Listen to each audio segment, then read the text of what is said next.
Bonjour à toutes et à tous et bienvenue pour cette nouvelle vidéo Alors aujourd'hui une vidéo où on va aborder plusieurs petites informations et non des moindres et qui rejoignent un petit peu l'ensemble de ce dont nous parlons d'une manière générale. Ne vous inquiétez pas, la vidéo sur ce livre, Enquête de Covid-19, elle se prépare. Elle sera beaucoup moins longue évidemment que la vidéo que j'avais fait sur Covid-19, le grand reset de Monsieur Schwab, parce que dans ce livre, eh bien, il y a un ensemble d'informations en réalité dont on a déjà abordé dans un certain nombre de vidéos, et sauf que là, il y a plus de détails, on va dire, et plus d'informations assez intéressantes à connaître, sans non plus tirer de conclusions hâtives. Et d'ailleurs, le journaliste qui a écrit ce livre, lui, fait très attention de ne pas faire de conclusions hâtives, il présente du factuel. Après, il suggère évidemment des coïncidences ou des hasards, sans mettre évidemment des mots sur une éventuelle, je dirais, allusion, collusion ou relation avec ce que l'on pourrait éventuellement penser par rapport à ces effets. Mais ce n'est pas le sujet aujourd'hui de ça, même si, encore une fois de plus, on va toujours revenir sur un ensemble d'informations qui sont toujours liées à cette pandémie. Souvenez-vous, si vous avez suivi les vidéos, je vous avais parlé de temps en temps de cette ambition qu'ont un certain nombre de représentants et de sénateurs du Parlement américain, démocrates, de vouloir avoir un contrôle sur certains réseaux sociaux, plus particulièrement Facebook, Twitter et également YouTube étant Google. Et je vous explique un petit peu Google, le cas particulier, parce que ça rejoint un petit peu, je dirais, la stratégie maintenant pour essayer de passer un petit peu en dessous des radars. Et évidemment, quand on dit mais pourquoi des démocrates voudraient s'attaquer à ces réseaux sociaux qui ont quand même permis, plus ou moins, certaines pratiques, on va dire, pour permettre à Biden d'être élu ou de défendre certains nombre de positions de l'État profond américain, etc. Sauf que depuis quelque temps, il y a quand même eu quelques couacs, il y a quand même eu certains républicains, plus particulièrement, mais encore une fois de plus, je vais vous expliquer un petit peu la stratégie, qui ont quand même commencé à attaquer un petit peu Facebook et Twitter, puisque leurs PDG respectifs sont passés devant des commissions où il y a eu des questions posées, mais les questions n'ont pas eu réellement parfois de réponse, c'est-à-dire que ça restait assez protocolaire, assez vague. Le fait est, c'est que que ce soit Zuckerberg ou, je ne me souviens plus jamais de son nom, à celui de Twitter, ont essayé de justifier, pas de justifier, mais justement de passer un petit peu en dessous des radars, en sachant que derrière, ils vont être soutenus par l'État profond dans leur position et dans leur aide, dans leur, je dirais, leur participation. C'est peut-être plus vrai aujourd'hui. Pourquoi ? Parce que, comme je vous l'ai expliqué dans une précédente vidéo, Facebook a annoncé qu'il faisait volte-face sur l'information ou la théorie que le virus se serait échappé ou aurait fui du fameux laboratoire virologique P4 de Wuhan en Chine. Et Twitter a également plus ou moins suivi un petit peu ce mouvement. À ceci près, c'est que aujourd'hui, en effet, on n'a pas encore de réponse réelle à la question. On n'a que des suspicions par rapport à des faits. Le fait que le virus ait pu être transmis par un mammifère à l'homme reste aujourd'hui une possibilité, mais pour l'instant, nous n'en avons aucune preuve, aucun élément tangible. Le fameux transfert d'un pangolin ou d'une chauve-souris est possible, mais vu les patients zéro qui ont été identifiés lors de cette pandémie ou ce début de pandémie, eh bien, ne correspondent pas du tout à cette possibilité. Et puis, et ça on y reviendra justement dans le livre d'enquête Covid-19 parce que il parle justement de cette information, de ce fameux virus qui a été étudié, on va dire, par le laboratoire de Wuhan, qui est, si ma mémoire est bonne, c'est le SCH014, et qui ensuite a été aussi étudié et analysé par un laboratoire de l'Institut de Chapel Hill en Caroline du Nord, où je me trouve, et qui a confirmé les travaux sur ce virus, ou sur cette bactérie, si on peut appeler ça une bactérie, virus, vous l'appelez comme vous voulez, et qui, suite à une analyse donc, de structure, on connaît la structure même de ce virus, eh bien certains ont dit, c'est bizarre, il a quand même plus de 90% de similitude avec le SRAS-2 Covid-19. Donc évidemment, là, ça commence un petit peu à merder. On va dire qu'il y a un petit peu panique à bord. Et donc, ça va donner de l'argument au Parlement américain de peut-être commencer à lancer une procédure. Pourquoi, je vous ai dit au début de la vidéo, pourquoi est-ce que les démocrates, qui ont quand même été aidés par ces réseaux sociaux, les réseaux sociaux sont possédés par des gens qui sont notoirement progressistes, on va dire, qui ont bien défendu aussi Biden dans sa campagne et ont joué énormément contre Donald Trump, tout simplement parce qu'aux États-Unis, il y a quand même quelque chose qui est assez culturel, c'est que ce soit, alors c'est pas tous les démocrates, mais une partie des démocrates, n'aiment pas l'ampleur, n'aiment pas l'hégémonie, n'aiment pas l'influence qu'a aujourd'hui certains réseaux sociaux, et plus particulièrement Facebook, Twitter et YouTube. Et de ce fait, ce que ces démocrates pensent, c'est qu'aujourd'hui, si en effet les démocrates ont été servis par ces réseaux sociaux, ça ne veut pas dire que demain, ces réseaux sociaux pourraient ou risqueraient de se retourner contre eux. Et de fait, leur hégémonie, de fait, leur puissance, depuis leur influence, surtout sur le monde occidental, eh bien aujourd'hui, ces démocrates se disent « on ne veut pas que ces réseaux sociaux disparaissent, mais par contre, nous, ce qu'on veut, c'est avoir une mainmise dessus, avoir un contrôle dessus. » Et c'est là que ça rejoint les républicains, ou du moins certains républicains. Et la stratégie qui va se mettre en place, c'est tout simplement que les démocrates, représentants comme sénateurs, ont un accord plus ou moins verbal, pas officiel, avec un certain nombre de républicains, pour que les républicains lancent une procédure, ou mettent les premiers jalons, pour qu'une procédure, par le biais d'une commission, par le biais d'une procédure judiciaire auprès du ministère de la Justice américaine, une enquête, et voire même, peut-être, une procédure de démantèlement sous cette fameuse loi qu'on appelle la fameuse loi antitrust, cette fameuse loi qui permet à l'administration américaine de mettre des bâtons dans les roues à des sociétés qui sont devenues trop hégémoniques. Pour la petite histoire, rappelez-vous, c'est ce qui s'est passé à Bill Gates avec Microsoft. Quand Microsoft a commencé véritablement à mettre des jalons un petit peu partout et avoir adopté une politique très agressive, très hégémonique. Je rappelle, parce qu'aujourd'hui, il y a beaucoup de jeunes qui ne comprennent pas ou qui ne savent pas ce que Bill Gates a été ou a représenté dans les milieux informatiques, surtout dans les années 90, c'est que c'est un homme qui n'a pas eu le génie de créer un logiciel qui s'appelle Windows, qui est un logiciel génial, puisque vous verrez que tous les informaticiens vous diront que Windows, c'est de la merde. Non, c'est que sa politique, ça a été de tuer la concurrence.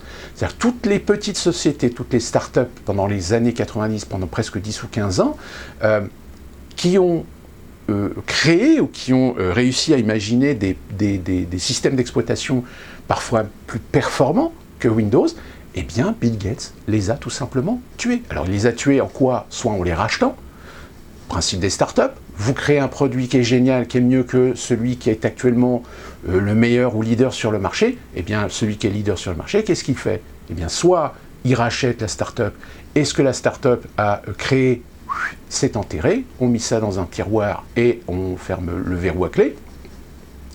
C'est un peu le principe d'ailleurs des certains brevets, hein, ou alors vous faites en sorte de tuer la société économiquement. C'est ce qui s'est passé avec un certain nombre de sociétés, c'est-à-dire que ces sociétés, quand elles ont voulu commencer à produire et commercialiser et promouvoir leurs produits, eh bien tout d'un coup elles se sont confrontées à des murs. Les murs, c'est qui?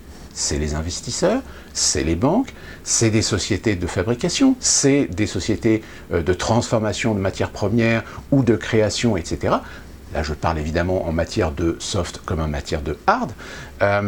C'est la matière grise. On va essayer d'acheter les matières grises pour éviter que ces sociétés puissent avoir des gens qui vont avoir les talents, le professionnalisme, les compétences, etc. C'est ce qui s'est passé d'ailleurs dans les années 80. Hein. Il y a beaucoup de sociétés informatiques qui ont commencé à faire appel à des chasseurs de tête pour racheter des savoir-faire, racheter des gens, etc. Et ce qui est très intéressant, c'est de se rendre compte que aujourd'hui, on a un exemple de ce qui s'est passé en matière d'hégémonie, en matière de monopole avec Microsoft. Donc Microsoft, je le rappelle, je crois que c'est en 97, a été soumis à une plainte de loi antitrust et on a provoqué, on a incité le démantèlement de Microsoft. Le démantèlement, c'est-à-dire qu'en fait, on va diviser la société en plusieurs petites sociétés, en plusieurs groupes, plus ou moins dépendants, qui dépendent toujours d'un HQ, c'est-à-dire d'un headquarter, c'est-à-dire une maison mère, mais chaque société a son entité particulière, a son entité autonome. Donc comme ça, vous n'avez plus d'hégémonie, puisque parfois certaines sociétés se mettent en concurrence les unes entre elles. Bon, même si, finalement, ceux qui gagnent de l'argent, c'est toujours les mêmes. Mais au moins, il n'y a pas, si vous voulez, cette politique hégémonique, même si, encore aujourd'hui, de toute façon, même si Microsoft a été plus ou moins démantelé, Windows, aujourd'hui, est le logiciel qui s'installe quasiment partout, même s'il y a certains systèmes d'exploitation, dont l'un des plus connus, alternatifs, qui est Linux. Aujourd'hui, quelqu'un qui s'y connaît très bien en informatique, en effet, peut installer un système d'exploitation différent, soit un système d'exploitation qui fonctionne sous des principes Unix, etc. Voilà, je vous parle un petit peu un langage que vous ne connaissez peut-être pas, mais pour des utilisateurs, des simples utilisateurs, c'est comme les téléphones, c'est pareil. Aujourd'hui, les téléphones, soit vous avez Android, soit vous avez l'OS. Il y a des alternatives, mais les alternatives, comme elles n'ont pas les brevets et les licences pour pouvoir installer les applications qui, elles, ont des licences pour Android ou OS, et même encore aujourd'hui, vous avez des applications qui fonctionnent exclusivement sur OS, comme des applications qui fonctionnent exclusivement sur Android. Donc vous voyez un petit peu, c'est ça, hein, le monopole.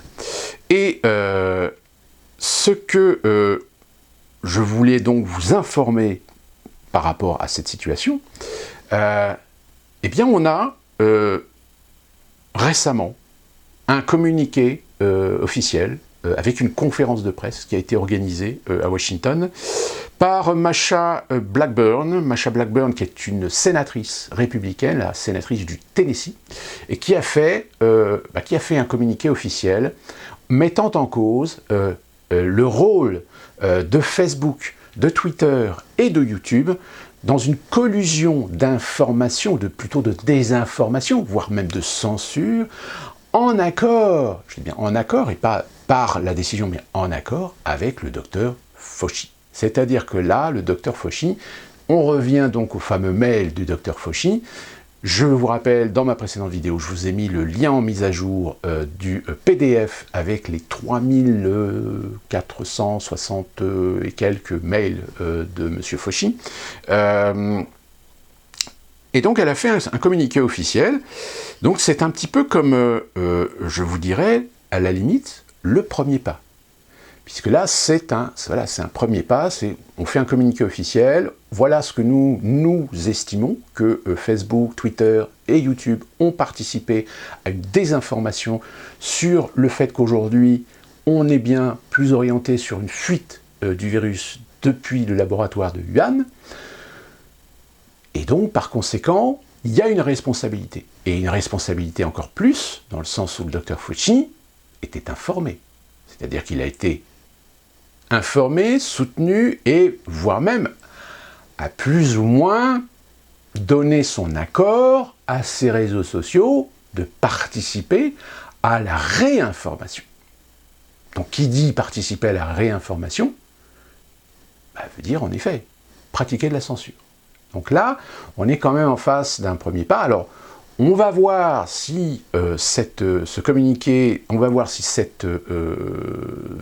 communiqué officiel va être suivi de fait, c'est-à-dire est-ce que des républicains au niveau du Sénat vont engager une procédure pour qu'il y ait une commission d'enquête pour vérifier et contrôler si, oui ou non, il y a des liens de cause à effet sur une potentielle censure pratiquée par des réseaux sociaux hégémoniques, des réseaux sociaux avec monopole, et de ce fait, peut-être permettre d'avoir un argument ou tout du moins des éléments tangibles pour lancer une procédure de loi antitrust contre Facebook, Twitter et Alphabet. Alphabet, je dis Alphabet parce que, voilà, ce que je vous disais tout à l'heure, c'est que Google, qui a commencé il y a quelques années à prendre beaucoup d'ampleur sur le réseau Internet, sur les ordinateurs, sur les navigations, sur les informations, les données, etc., pour éviter justement de se retrouver du jour au lendemain face à cette loi antitrust, eh bien, a décidé il y a quelques années tout simplement de se démanteler lui-même, c'est-à-dire qu'aujourd'hui, Google n'est plus l'entité principale du business ou d'entreprise, c'est Alphabet. Ils ont créé une société qui s'appelle Alphabet, qui est la racine en fait d'un ensemble de branches de sociétés dont Google fait partie. Et vous avez d'autres sociétés, alors des sociétés liées évidemment à Google, comme c'est Google avec YouTube, je ne sais plus qu'est-ce qu'il y a d'autre encore qui appartient à Google, je ne sais plus si c'est non, Instagram, c'est Facebook, enfin bref. Et d'autres sociétés qui sont dans la recherche informatique ou qui aident à la recherche dans différents domaines. Donc c'est une société aujourd'hui qui a un panel d'activités diversifiées, évidemment, parce que ça permet, on fait de l'investissement, suivant l'investissement, ça permet, enfin, on ne va pas revenir là-dessus. Donc Google s'est déjà un petit peu protégé par rapport à ce principe de loi antitrust. Mais ça ne veut pas dire qu'il peut éventuellement échapper à des sanctions si il est constaté qu'en effet, Google, de par YouTube, a pratiqué de la censure contre des discours qui parlaient d'une information, d'une possibilité ou d'exposition, de débat sur cette théorie, et qui s'avère aujourd'hui être une théorie qui semble être aujourd'hui la plus engageante et la plus probable sur l'origine du virus. Donc, affaire à suivre, parce que je pense qu'à mon avis, cette intervention de Mme Blackburn risque de ne pas rester sans conséquences ou sans effet. Et d'ailleurs, ce qui est assez amusant, c'est que vous constaterez que les médias français ne vous en ont absolument pas parlé. Et d'ailleurs, même les médias français, très peu, aujourd'hui, sont en train de dire que finalement, il y a un an, quand on entendait parler du fait que peut-être le virus se serait échappé, ils ont quand même aussi participé à la désinformation, à la contre-information, à la réinformation contre cette théorie conspirationniste. Autre information et non des moindres, en France, vous êtes dans un processus d'assouplissement des règles sanitaires, sauf que ça, allez, disons-le carrément, ça dérape complètement. Entre le pass sanitaire qui finalement a des couacs, entre des assouplissements de certaines réglementations, mais dont on n'a pas pensé ou pas réfléchi à certains aspects, etc. Rappelez-vous, dans une des vidéos, j'ai parlé du problème des restaurants qui pouvaient réouvrir leurs terrasses, mais dont l'intérieur était toujours interdit. Et tout d'un coup, tout le monde s'est posé des questions, oui, mais les gens, s'ils vont vouloir aller aux toilettes, ils font comment? Eh bien, personne n'y a pensé. Enfin bref, tout ça pour dire, vous avez peut-être vu ceci. Ceci, eh bien, c'est le jour suivant où nous sommes à Roland-Garros. Et le jour précédent, eh bien, le match a été interrompu. Pourquoi? Parce que couvre-feu. Évidemment, dans l'Assemblée, le public a manifesté son mécontentement, remboursement, etc.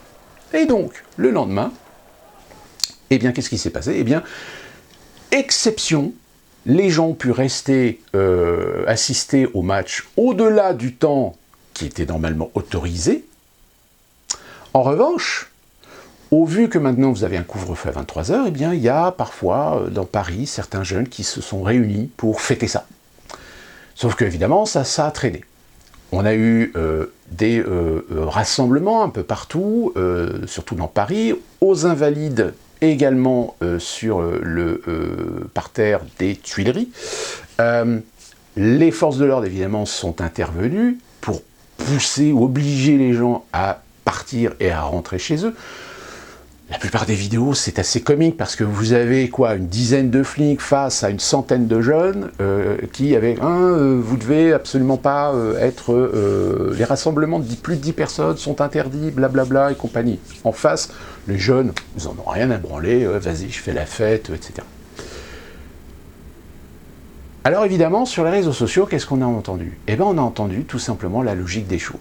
C'est-à-dire que le public Roland-Garros, on va dire, sans être dans le cliché, qu'un public à Roland-Garros, c'est quand même un public qui a les moyens de se payer un ticket pour assister au match Roland-Garros. Donc c'est pas du pauvre, c'est pas du clampin, c'est pas de la petite classe moyenne. Eux ont eu le droit de dépasser le temps autorisé pour le couvre-feu, pour pouvoir assister jusqu'à la fin du match. En revanche, les autres, donc ces jeunes qui voulaient fêter un petit peu un assouplissement, et ben eux par contre n'ont pas le droit. Alors évidemment, sur les réseaux sociaux, on a entendu « Oui, mais de toute façon, ces jeunes sont irresponsables, regardez-les, ils sont tous attroupés, ça va créer des clusters, etc. » et tout le tralala. J'ai envie de dire, on entend exactement le même discours qu'on a entendu l'année dernière pour la fête de la musique. Il y a eu la fête de la musique, il y a eu des rassemblements, il y a eu des attroupements. Est-ce qu'il y a eu des clusters? Il n'y en a pas eu. Ou très peu. Ou pas significatif pour dire, regardez, voilà l'inconscience des jeunes, etc. Ah, attention, je ne dis pas que ces jeunes ont raison. On est toujours dans une situation pandémique. En France, on est à moitié de vaccinés première dose. Donc c'est-à-dire à peu près 30 millions de Français. 30 millions de Français, première dose, c'est bien gentil, mais il paraît que normalement, le vaccin ne peut être efficace qu'avec la seconde dose. Donc on peut considérer qu'il y a 30 millions de Français qui, pour l'instant, même s'ils ont une première dose, ça ne résout pas le problème. C'est-à-dire, il y a toujours risque. Bon, mais ceci dit, on a déconfiné. On déconfine au mois de juin, parce que y a les vacances qui arrivent quand même. Donc c'est un peu incohérent, si vous voulez. Là, je pense que tout le monde a bien compris, quand on sait faire un petit peu l'analyse, etc., qu'il y a une incohérence très claire. D'un côté, on vous dit, oui, c'est bon, on vaccine, mais on n'est qu'à la moitié. Et de l'autre, on commence à déconfiner, mais avec des mesures qui servent à rien, qui sont ridicules. C'est juste histoire de se protéger, se dire au niveau de l'État et des responsables politiques, dire, voilà, nous on a pris des mesures, c'est pas de notre faute s'il y a des morts cet été ou à la rentrée. Bon. Donc, en plus du pass sanitaire, moi j'ai envie de dire, va y avoir certainement une volonté de lâcher du lest au fur et à mesure durant l'été, mais la probabilité que des clusters, ou vous peut-être inventer des clusters, ou on va peut-être regonfler des chiffres de contamination d'ici mi-août, pour refermer au mois de septembre à la rentrée. Avantage, c'est qu'en plus de ça, il y a les élections qui arrivent l'année prochaine. Sauf que, premièrement, ça va poser un problème dans le sens où, s'il y a une nouvelle vague, alors évidemment, une nouvelle vague basée sur un variant, là déjà on commence à nous sortir le variant, je ne sais plus quoi, je ne sais plus quel variant, ils ont trouvé un cluster, je ne sais plus où en France, etc. S'il y a une quatrième vague, comment ils vont expliquer la quatrième vague quand on a la moitié de la population, plus de la moitié de la population qui a été vaccinée première dose, et un quart, voire un tiers de la population vaccinée deuxième dose? Surtout que là, aux États-Unis, on est sur des proportions quand même déjà non négligeables. Les États relâche complètement l'activité. Moi, personnellement, cette semaine, je vais avoir ma deuxième dose, et ma deuxième dose va me permettre de ne plus avoir mon masque au travail. Bien sûr, vous allez me dire, mais plus de masque, mais je peux très bien avoir contracté le Covid, être asymptomatique et refiler le Covid aux autres, même en étant vacciné. Mais apparemment, ça ne pose pas de problème pour eux. C'est-à-dire qu'à partir du moment où tu as tes 2 doses, c'est bon, on considère que tu es vacciné, donc tu n'as plus besoin du masque pour travailler. Vous voyez un petit peu le ridicule de la truc? Bon, ceci dit, ça permet aussi un petit peu d'éliminer. C'est-à-dire que ceux qui ne sont pas vaccinés, on préfère ceux qui sont vaccinés plutôt que ceux qui ne sont pas vaccinés. Hein, je vous en avais parlé. Hein, c'est pas l'État, c'est pas l'autorité qui va décider d'obliger la vaccination. Non, c'est les acteurs économiques eux-mêmes qui vont finalement pousser les gens à être obligés de se vacciner. Et donc, petit aparté, donc premier problème, c'est que si jamais il y a une 4e vague, en ayant vacciné au moins les 2/3 de la population, alors à quoi il sert le vaccin? Et là, tout d'un coup, vous allez entendre le discours que je vous ai tenu dans précédentes vidéos. Tout simplement, le vaccin, c'est un vaccin. C'est pas une solution miracle. Tous les gens qui vous ont dit, oui, annihiler, détruire, éliminer, mettre fin à la pandémie, etc., c'est des charlatans. On ne met pas fin à une pandémie. On ne met pas fin à un virus. Le virus est toujours là. Vous avez aujourd'hui des gens qui vous disent, ouais, regardez, la vaccination, c'est un progrès, c'est du génie, regardez, il y a des maladies qui ont été éradiquées, etc. Non, il n'y a pas de maladies qui ont été éradiquées. Les maladies, elles existent toujours. Mais sur 7 milliards d'individus, ça touche quoi? Quelques centaines de personnes chaque année dans le monde. Donc on considère qu'on a des outils pour lutter contre un certain nombre de virus, contre un certain nombre de maladies, mais les maladies sont toujours là. Et je dirais même que ceux qui ont l'honnêteté médicale et scientifique d'expliquer comment fonctionnent les virus, ils vous admettront que si aujourd'hui vous avez la malaria, la tuberculose, etc., qui sont des maladies qui sont aujourd'hui pas vaincues, mais qui ne sont plus aujourd'hui un problème pour la majorité des gens, ça ne veut pas dire que dans 5 ans, 10 ans, 20 ans, 30 ans, tout d'un coup, on va revoir une épidémie de tuberculose, de malaria, de diphtérie, de ce que vous voulez, parce que le virus, c'est un nouveau virus, c'est un mutant. C'est adapté. Vous avez beau vous vacciner, vous avez beau prendre des traitements, avec le temps, génétiquement, même si vous transmettez votre immunité à vos enfants, et vos enfants à leurs enfants, etc., il va y avoir un moment où un virus va dépasser et va évoluer plus rapidement que notre propre immunité. Donc ce qui fait que Ebola, par exemple, il y a eu un problème en Afrique sur les vaccinations Ebola. Les vaccinations ont provoqué chez certains individus une mutation d'un nouveau virus Ebola qui était plus virulent, plus difficile à combattre. Ce virus a fini par s'étendre, on en a trouvé en Afghanistan, Pakistan je crois, et je ne sais plus dans quel autre pays. Fort heureusement la science a déjà les compétences et les connaissances, puisqu'on a déjà des traitements contre ce virus. Donc on a su faire évoluer, on a su adapter le traitement, et aujourd'hui, les gens qui présentent le nouveau variant sont traités, sont soignés avec ce traitement. Mais c'est bien la preuve que la nature est ainsi faite qu'il n'y a pas de traitement qui élimine mondialement une maladie, un virus, une bactérie. Elles sont toujours là, elles existent toujours. Mais elles touchent une infime minorité d'individus. Donc on considère très aisément, très généralement, de façon très simpliste, que ces maladies sont éradiquées. Mais tout scientifique, médecin, virologue honnête vous dira non, elles ne sont pas éradiquées, elles existent toujours.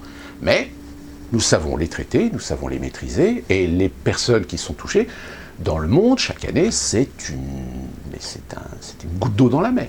Donc ce n'est pas inquiétant, puisqu'on peut le traiter, on peut le maîtriser. Il existe, en Afrique, chaque année, des reprises d'épidémies, qui pourraient être dangereuses. Je parlais d'Ebola. Ebola, on a quand même eu quelques inquiétudes il y a quelques années. Mais on a réussi à contenir, à maîtriser la situation. Inversement, on a des inquiétudes. Remémorons-nous H1N1, qui en effet avait un potentiel à risque. Mais tout d'un coup, on s'est rendu compte que finalement, la proportion de gens atteints, la proportion de gens qui tombent malades ou qui ont des problèmes, ou voire même des décès, c'était infime. Bon, on a paniqué. Mais déjà, même le professeur Raoul, lorsqu'il est passé devant une commission il y a plusieurs années de cela, qui a alerté, il a dit mais le problème c'est que au lieu de laisser les scientifiques faire leur travail, de traiter, d'analyser et d'apporter des solutions, eh bien le pouvoir politique et les institutions ont paniqué. C'est-à-dire que là, on n'a plus pensé science, on a pensé pénal. C'est-à-dire que les responsables ont pensé tout de suite à leur cul pour mettre en place des structures qui étaient inutiles à l'instant T. Que vous mettiez en place des structures par prévention, par précaution, mais vous ne pouvez pas le faire. Pourquoi? Parce que vous n'avez pas les budgets. On critique souvent Donald Trump sur sa gestion de la pandémie, mais le fait est, c'est que la pandémie a été plus ou moins limitée aux États-Unis parce que chaque État a ses structures, l'État fédéral a ses administrations et donc ses procédures, et qui ont plus ou moins fonctionné en dehors de la décision de l'administration Trump. C'est-à-dire que des gouverneurs ont anticipé la décision de l'État fédéral, donc on a pu limiter la casse. Mais encore une fois de plus, les gouverneurs, les États et l'État fédéral se donnent plus ou moins les moyens de maintenir un niveau logistique, un niveau structurel, un niveau budgétaire pour pouvoir appliquer ça. Or, souvenez-vous de cette vidéo que j'avais faite en février 2020, où je disais que moi, ce qui m'inquiétait en France, c'est vu la déliquescence, la destruction, les réductions de budget, de moyens de personnel, des services de santé français, et à un moment donné, ça allait forcément coincer. Preuve en est, c'est qu'aujourd'hui circulent des vidéos de gens qui relatent du factuel, avec des extraits de reportages d'époque, avec des pages, avec gros titres de presse tels que Le Monde, Le Point, L'Express et tout le tout-team, sur des saturations de services d'urgence hospitaliers. Pourquoi? Pour des épidémies de grippe, pour des épidémies de gastroentérite sévères, pour quelconque petite... Souvenons-nous de 2003. 2003, combien de personnes âgées sont mortes de la canicule? Et pourquoi on n'a pas su réagir? Pourquoi est-ce qu'on n'a pas su limiter la casse? Et tout simplement parce qu'on n'avait pas les moyens. Le fameux urgentiste, M. Poulou, qui aujourd'hui a un petit peu retourné sa veste sur certains principes qu'on a vu à la télé à l'époque, pleurnicher sur les plateaux, gueuler, pousser ses gueulantes parce qu'il n'y avait pas de moyens, parce qu'il manquait de ceci, parce qu'il manquait de cela, parce que... Et qu'aujourd'hui, et d'ailleurs, il y a eu cette intervention de cet avocat, je ne me souviens plus de son nom, sur l'émission de Hanouna, face à une porte-parole du gouvernement, qui a expliqué, il dit, mais vous êtes en train de glorifier les aides-soignants, etc., qu'ils ont fait du super boulot, etc., mais vous n'avez pas honte? Vous n'avez pas honte de cracher sur ces gens-là, de les instrumentaliser pour votre propre gloire, alors que depuis des années, vous avez continué à détruire le système de santé, à réduire les personnels, à réduire les heures, à réduire le nombre de lits. Et d'ailleurs, même pendant la pandémie, on a créé, soi-disant, des lits temporaires, mais on n'en a pas créé ailleurs. Au contraire, vous avez continué à les détruire. Ah, je peux vous dire que la porte-parole... au bout d'un moment, non mais m'agressez pas comme ça et tout. Mais non, c'est pas qu'on t'agresse, c'est que tu viens d'instrumentaliser l'émotionnel qu'on a envers des aides-soignants qui ont été, oui en effet, ceux en première ligne de la pandémie, mais en fait derrière, vous ne les avez pas aidés. Vous ne les avez pas aidés parce que vous ne leur avez pas fourni du matériel au départ de la pandémie. Je veux dire, au mois de mars-avril, reprenons un certain nombre de médias qui eux-mêmes aussi disaient il n'y a pas assez de masques. On a même une porte-parole, Mme Sibia Ndiaye, qui disait ouvertement, oui, mais les masques, c'est pas utile et tout, vous savez, même moi, je ne sais pas comment me servir d'un masque, etc. On a les preuves. On a les preuves de leur discours. Alors qu'aujourd'hui, avec le recul, qu'est-ce qu'on fait? Rien. Mais je ne vous dis pas, aux États-Unis, si un seul politicien, même Fauci, avait dit officiellement « Oh non, n'utilisez pas les masques, ça sert à rien, etc. » Mais aujourd'hui, le mec, il serait devant les commissions et il serait devant la justice. En France, non, rien. Ça va même être pire. On est en train de vous préparer M. Édouard Philippe, qui était quand même Premier ministre de ce gouvernement de menteurs, à peut-être être le remplaçant de M. Macron pour 2022. Parce que vu que Macron, là, en ce moment, il est un petit peu...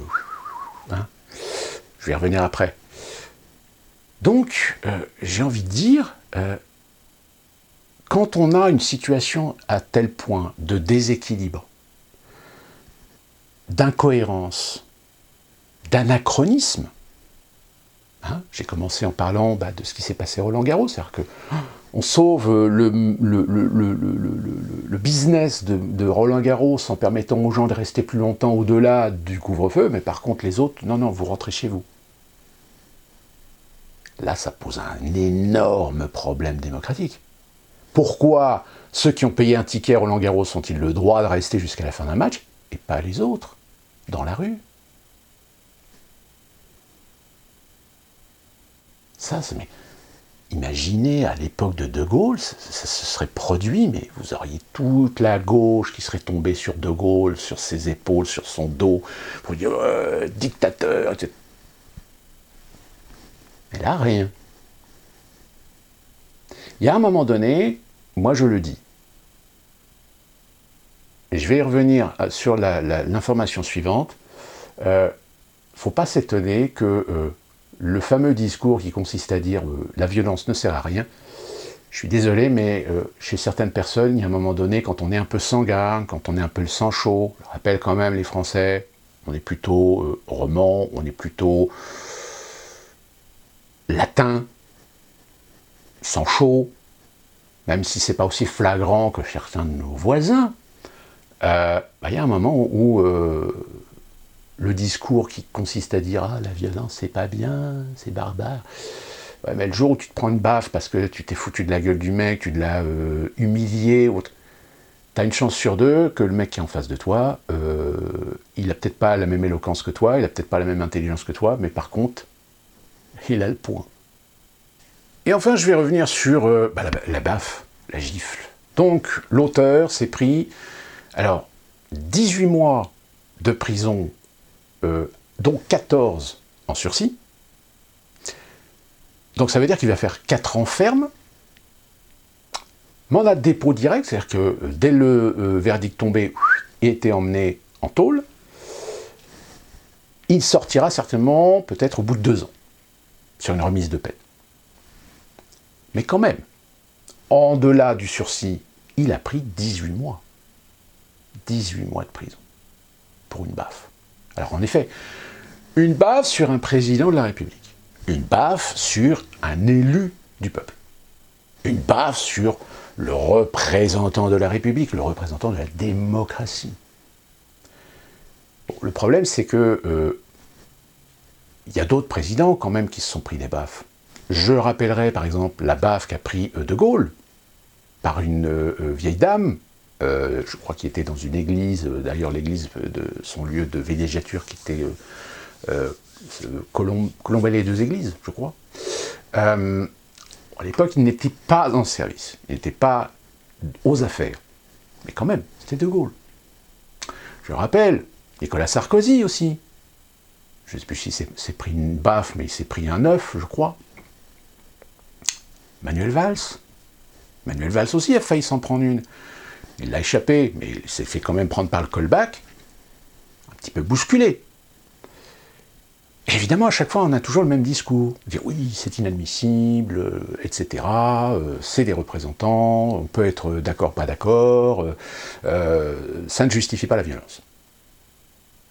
Eh bien, ces gens-là, j'ai envie de leur dire, soit vous êtes des émasculés, soit vous n'êtes pas franchement dans le réel. Pourquoi? Tout simplement parce que nous sommes des êtres humains. Et en tant qu'êtres humains, nous avons la diversité. Pas seulement de couleur de peau, pas seulement d'origine, de religion, mais aussi de personnalité, d'intelligence. Sinon, le QI n'existerait pas. Et selon les personnes, certaines sont peut-être en effet plus posées, plus calmes, plus cohérentes, avec du bon sens, de la raison, et ne se laissent pas envahir, ne se laissent pas dominer par leurs sentiments. Or, quand vous créez des sociétés d'hypersensibilisés comme on est en train d'en fabriquer en France, sur le modèle américain, eh bien, si aux États-Unis l'hypersensibilité a hyper bien fonctionné et à voire même pousser des individus à ne même plus avoir une once de violence, mais par contre d'avoir une haine verbale extrêmement acide, virulente, excessive, parce que ça fait partie de la culture américaine, il n'en est pas moins que certains, au bout d'un moment, quand ils se trouvent confrontés à quelqu'un qui, comme eux, a la maîtrise de soi, et ne se laisse pas aller, ne se laisse pas séduire par le point, eh bien ces mêmes personnes finissent par devenir violents. Finissent par, à un moment donné, parce que justement celui qu'il a en face de lui ne tombe pas dans le piège, eh bien ça les énerve, et tout d'un coup là, leur émotionnel est tel qu'à un moment donné, ils ne peuvent plus s'empêcher parce qu'ils n'ont plus d'arguments, parce qu'ils n'ont plus d'outils, et là ils en viennent à l'acte physique. C'est ce qu'on a vu dans les manifestations de ces woke, où très souvent, ce sont eux les premiers qui, en face de conservateurs, suprémacistes blancs, de trumpistes, qui restaient les bras croisés, sans bouger, sans réagir, parfois répondant, mais aucun acte de violence, aucune agressivité quelconque, non. Ils sont restés droits dans leurs bottes, tels des fiers.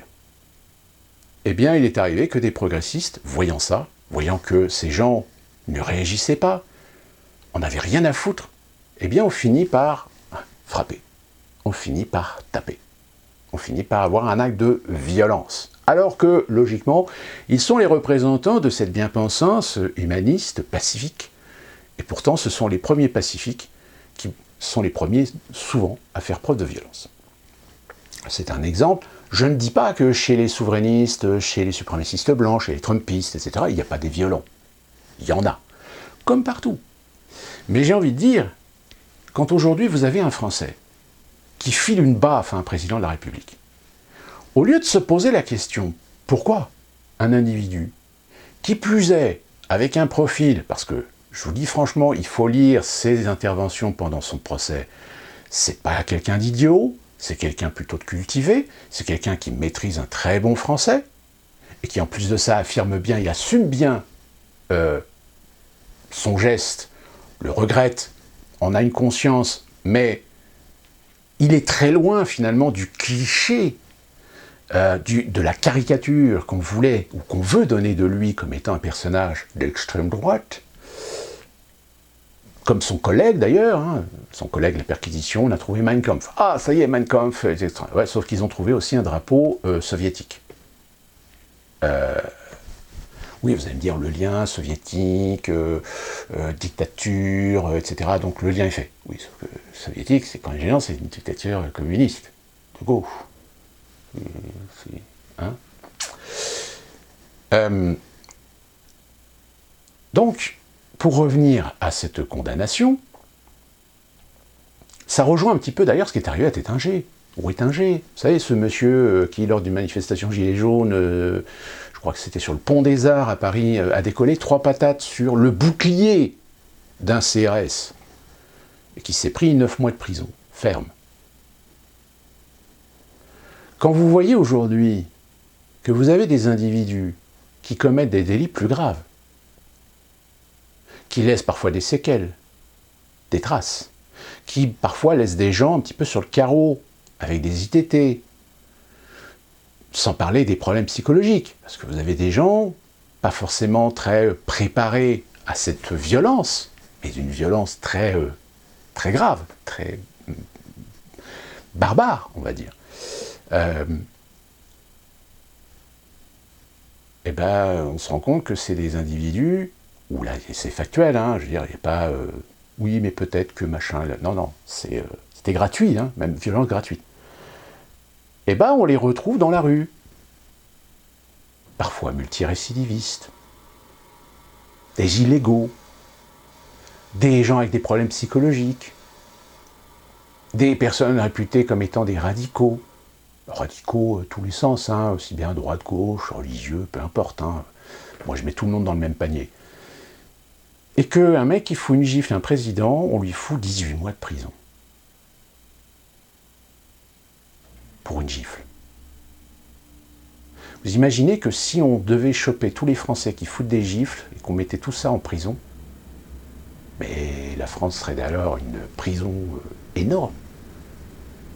J'ose même pas imaginer les gens qui commettent l'homicide, le crime, le meurtre. Ben, ceux-là, qu'est-ce qu'on fait? On les met en prison à vie. Et encore, à vie, tout dépend. Ça relance évidemment énormément de débats sur l'équité, sur la justice, sur l'équilibre. Nous avons eu une altercation entre ce monsieur, qui est Damien Rieu, qui était un identitaire, qui a quitté les identitaires et qui aujourd'hui se présente aux élections régionales sur je ne sais plus quelle liste pour le Rassemblement national, qui s'est accroché avec Dupond-Moretti. Vous savez, sur la terrasse de café, etc. Bon, très sincèrement, ce que dit Damien Rieu, parfois c'est un peu facile, c'est un peu approximatif, c'est vraiment histoire de faire en réalité un buzz. Mais Dupond-Moretti, qui s'était déjà fait interpeller précédemment par François Ruffin, a joué le kéké. Et d'ailleurs, Rieu utilise bien le bon terme, il joue le kéké. C'est le mec, voilà, moi, je suis ministre de la Justice, moi, je n'ai pas à me rabaisser à de la caricature, etc. Oui, la condescendance. C'est au lieu d'essayer de me mettre au niveau de la personne, essayer de la battre sur son propre terrain, eh ben non, je me positionne au-dessus de toi parce que moi, je suis quelqu'un d'important et toi, tu es une grosse merde. En campagne électorale, est-ce que c'est un comportement à avoir? Non. Pourquoi? Tout simplement parce que c'est affiché que je considère que la société française est une société de classe. Et que moi, je fais partie de la haute classe. Et que les autres en bas de moi, vous n'avez rien à dire parce que vous n'êtes pas au niveau de dire quoi que ce soit. Donc, ça rejoint finalement cette déliquescence dont je me ressasse toujours de vous expliquer la raison, le pourquoi, le comment. Le déclin français. Ça rejoint la précédente vidéo de cette intervention, de cette interview de ce commandant de commando. C'est que lorsque vous avez dans un paysage politique des gens qui ne font plus véritablement preuve de leur, majoritairement, de leur investissement, de leur abnégation et servir la République, servir le peuple, tel que pourquoi ils sont élus, et qu'en réalité ils font tout le contraire, c'est-à-dire détruire les institutions, détruire les valeurs, détruire les principes, jouer de la corruption, de lobbying, faire tout pour démolir, provoquer la déliquescence, provoquer toujours plus de dettes, etc. C'est-à-dire faire des choses qui sont complètement à l'inverse de tout bon sens et de toute raison. Bah, ces gens-là, vous comprenez bien qu'ils ont tout intérêt à foutre le bordel dans la société parce qu'ils n'ont plus aucune crédibilité. Vous comprenez bien que ces gens-là, ils ont tout intérêt à faire monter les Français les uns contre les autres pour provoquer, oui, une guerre civile. Ils en rêvent. Ils en rêvent que demain des Français prennent les armes contre eux. Parce que ça leur permettrait de justifier d'utiliser l'armée contre les séditieux, contre les terroristes. Parce que je rappelle la petite anecdote, hein, c'est que pendant la Seconde Guerre mondiale, les Français qui étaient des résistants, l'occupant allemand comme l'administration collaborationniste française ne les appelait pas des résistants, mais des terroristes. Vous voyez la nuance? Donc quand vous avez aujourd'hui des lois contre le sécessionnisme, des lois pour lutter contre le terrorisme, qui dit terrorisme, c'est pas que le terrorisme islamique, c'est toute forme de terrorisme. Si demain vous rentrez dans la résistance, que vous décidez de rentrer dans une résistance armée, vous rentrerez sous le coup de cette loi, du terrorisme. Et on aura la légitimité de vous éliminer par quelque moyen que ce soit. Donc j'ai envie de dire, est-ce qu'aujourd'hui vous avez toujours confiance en la République? Est-ce que vous considérez toujours que la démocratie, telle que nous l'avons aujourd'hui en France, a encore valeur d'être sacralisée pour ne pas la remettre en question ou éventuellement réfléchir à la redessiner? Et ça, c'est quelque chose qu'aujourd'hui cette élite, plus particulièrement parisienne, a peur. A peur que tout d'un coup les Français se disent « mais nous sommes profondément républicains, nous sommes profondément démocrates, mais nous considérons qu'aujourd'hui cette République a besoin d'être réformée, a besoin d'être changée de fond en comble. » C'est-à-dire redessiner des valeurs, redessiner des principes tels que la France a su les faire évoluer. Que ce soit en matière de liberté, que ce soit en matière de laïcité, que ce soit en matière de droit, que ce soit en matière de justice, que ce soit en matière d'éducation, parce que l'éducation, c'est le summum de tout. Si vous avez un bon système éducatif, si vous formez, si vous éduquez les futurs citoyens français, je peux vous dire qu'il y a beaucoup de problèmes qui vont être résolus. Si on a au moins l'intelligence, en tant qu'État, de faire en sorte de mettre en place des structures, alors que ce soit des structures publiques ou en partenariat avec des sociétés ou des structures privées ou associatives, pour coordonner une logique sociale. Ce que j'appelle la logique sociale, c'est par exemple faire en sorte, dans le système éducatif, d'orienter les gamins selon leurs capacités, leurs possibilités, leurs talents. Sauf que le problème, c'est qu'aujourd'hui, évidemment, cycle classique, l'université, le bac. Alors le bac, il ne vaut plus rien aujourd'hui, hein, mais le bac, c'est la clé pour aller vers les études supérieures. Ces études supérieures, vous allez faire quoi? Droit, médecine, sociologie, etc. Mais putain, mais vous en avez des milliers en France qui ont fait ces études-là, qui ont des diplômes, des DUG, des maîtrises, et qui sont sans boulot. Pourquoi? Parce que c'est comme dans les fonctions publiques, quand il y a des offres. Vous avez 200 postes de fonction publique, donc vous avez un concours, et tout d'un coup vous vous retrouvez avec 2000 candidats pour 200 places. Bon, qu'est-ce que vous croyez que c'est? C'est à l'exemple de ce qui se passe aujourd'hui sur le marché de l'emploi. C'est-à-dire que vous avez aujourd'hui des secteurs qui sont complètement bouchés. À défaut d'autres secteurs où on a des manques, parce qu'on a tellement glorifié la réussite sociale par les études supérieures, les études élitistes, etc., que les métiers peut-être pas forcément considérés comme notables, très appréciables, etc., alors que ce sont des métiers aujourd'hui qui payent plutôt bien, parce que justement, il y a de la demande, il y a du besoin. Et on ne trouve pas. Alors on va chercher à l'étranger.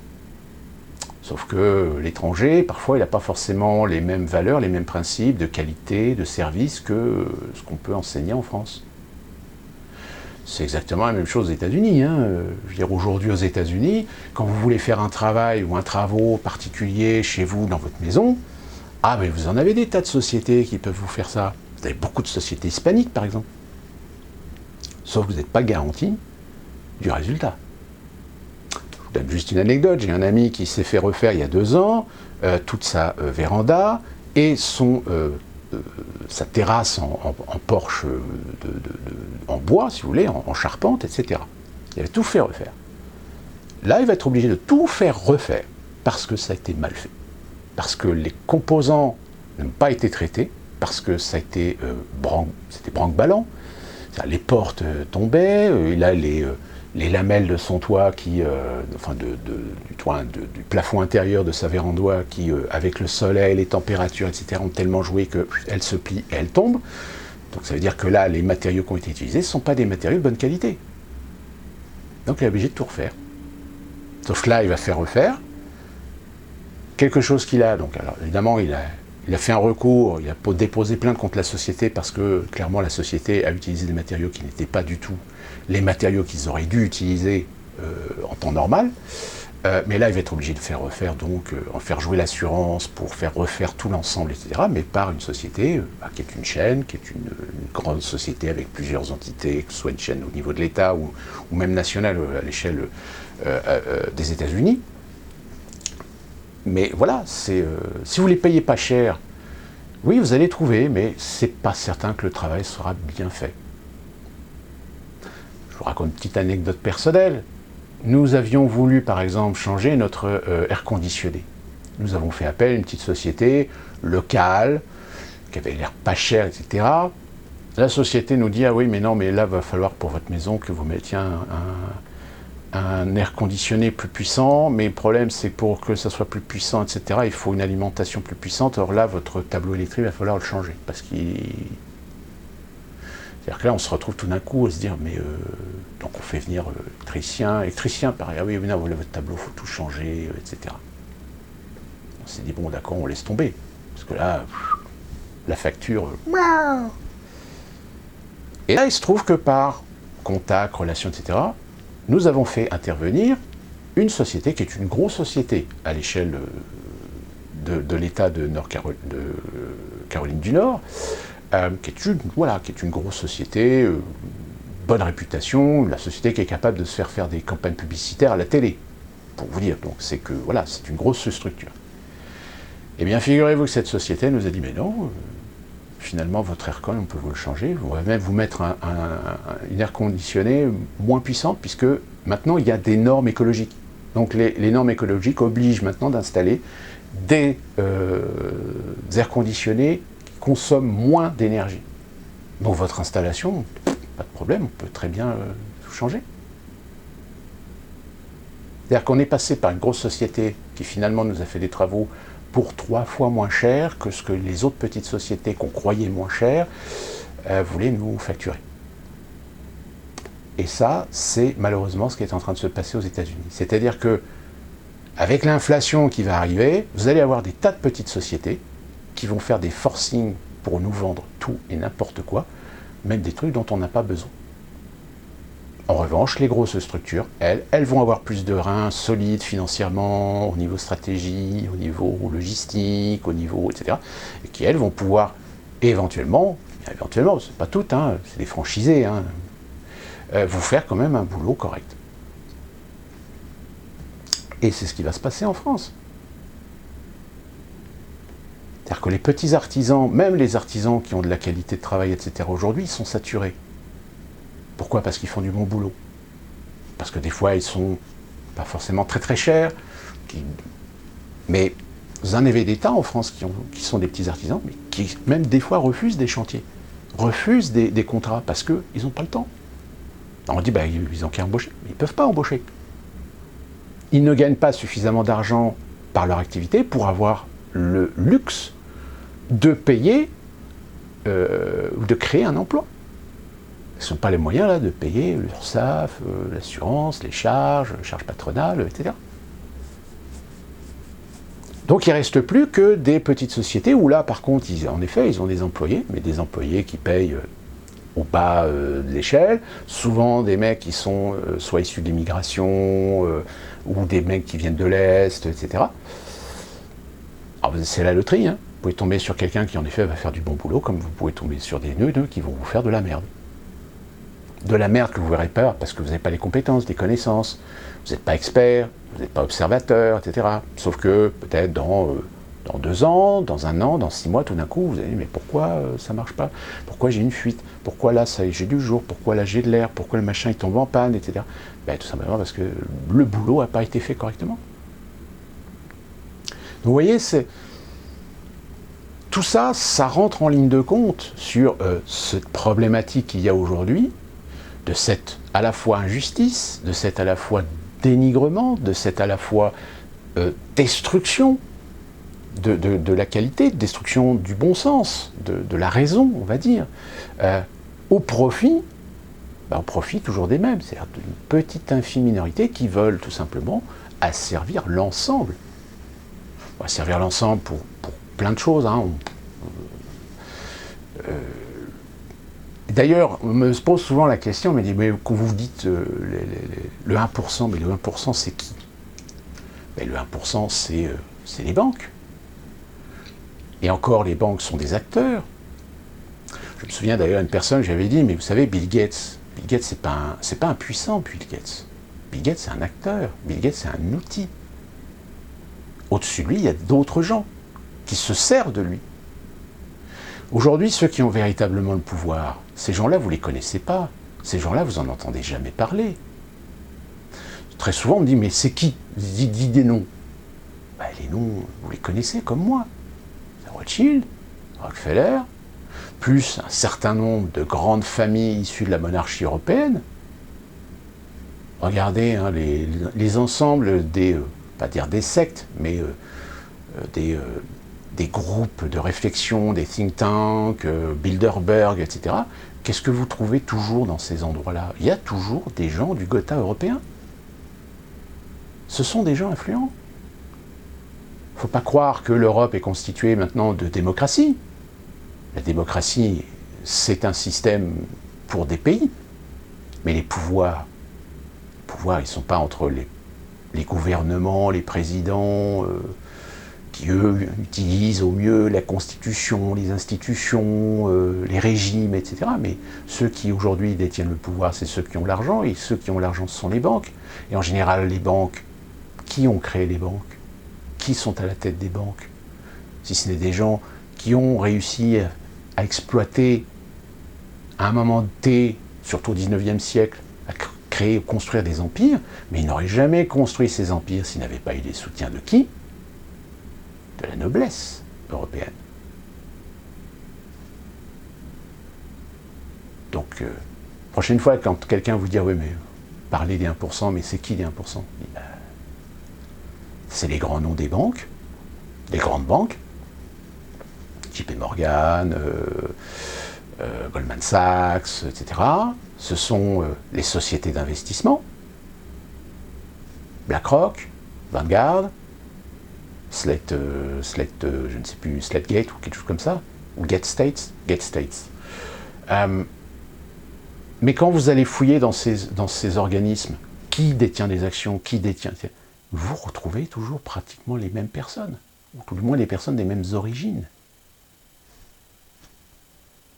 Donc quand vous avez des gens qui vous disent « oui, la République », oui, bien sûr, la République.